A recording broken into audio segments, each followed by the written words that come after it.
इंसानी ट्रैफिकिंग के मौजू पर अमरीकी वज़ारत ख़ारजा की नई रिपोर्ट के मुताबिक पाकिस्तानी हुकूमत ने मुल्क में इंसानी ट्रैफिकिंग की रोकथाम के लिए कुछ इक़दाम किए हैं, लेकिन इंसानी स्मगलिंग के ख़िलाफ़ क़वानीन को मज़ीद बेहतर शक्ल देने और इन पर अमल दरामद यकीनी बनाने के सिलसिले में अभी गुंजाइश है। रिपोर्ट के मुताबिक पाकिस्तान में इंसानी स्मगलिंग की अशकाल में दहशतगर्द ग्रोहों का बच्चों को अगवा करना या उनके वालिदैन से झूठे वादे करके उन्हें अपने मकासद के लिए इस्तेमाल करना भी शामिल है।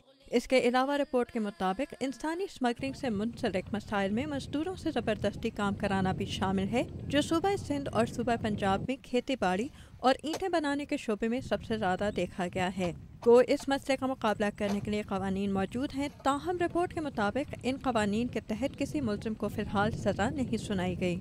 अमरीकी वज़ीर ख़ारजा हिलरी क्लिंटन के मुताबिक फोर्स्ड लेबर का जुर्म अमरीका समेत दुनिया के तकरीबन हर मुल्क में ही देखा जा सकता है। दीगर ममालिक से आने वाले बहुत से मजदूर अमरीका में एक बेहतर जिंदगी का ख्वाब देखते हैं, लेकिन वो इस्तेसाल का सामना करते हैं। इस साल अमरीका को भी इस रिपोर्ट में दूसरे ममालिक समेत शुमार किया गया है।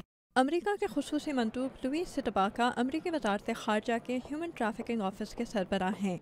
इनका कहना है कि अमरीका में गैर अमरीकियों और अमरीकियों दोनों को ही इंसानी स्मगलिंग करने वालों से खतरा है। अमेरिका में इंसानी स्मगलिंग करने वाले कुछ ऐसे लोग हैं जिन्होंने मुख्तलिफ तबकों से ताल्लुक़ रखने वाले लोगों को अपने फंदे में कैद किया हुआ है। वज़ारत ख़ारजा की इस नई रिपोर्ट में अमरीका को 29 ममालिक समेत अव्वल दर्जे पर शुमार किया गया है। अव्वल दर्जे पर शुमार होने वाले ममालिक में इंसानी स्मगलिंग के खिलाफ न सिर्फ क़वानीन मौजूद हैं, बल्कि इन क़वानीन के तहत इंसानी स्मगलिंग में मुलव्वस अफराद के खिलाफ कानूनी कार्रवाई की जाती है और इंसानी स्मगलिंग का शिकार होने वालों को इमदाद भी फराहम की जाती है। रिपोर्ट के मुताबिक आलमी सतह पर इंसानी स्मगलिंग में इजाफा हो रहा है। इंसानी स्मगलिंग का शिकार उन खवातीन मुतासरीन की तादाद बढ़ती जा रही है जो घरेलू मुलाजमत में ज़बरदस्ती कैद हैं। इस रिपोर्ट में जिन ममालिक को तीसरे दर्जे पर शुमार किया जाए, यानी जहाँ इंसानी स्मगलिंग के खिलाफ नाकानून साजी की जा रही हो और ना सूरत हाल बेहतर बनाने की कोशिश जारी हो, वो अमरीका की तरफ से कुछ मखसूस इक़्तिसादी इमदाद और तिजारती ताल्लुकात की तवक्को नहीं कर सकते। फ्री द स्लेव्स नामी इदारे के सरबराह केविन बेल्स कहते हैं कि बैनुल अक़वामी कम्युनिटी में अमरीकी वज़ारत ख़ारजा की इस रिपोर्ट की बहुत अहमियत है।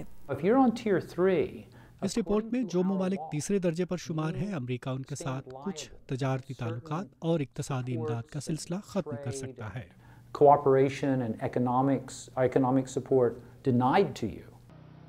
मईशत ही इंसानी स्मगलिंग की रोकथाम के लिए किए जाने वाले मुख्तलिफ इक़दामात को भी मुतासर करती है और अमरीकी वज़ारत ख़ारजा इस तशवीश का इजहार करती है कि आलमी सतह पर इक़्तिसादी मसाइल की वजह से इंसानी स्मगलिंग की रोकथाम के लिए कार्रवाइयाँ भी मनफी तौर पर मुतासर हो सकती हैं। आमिना खान, उर्दू VOA।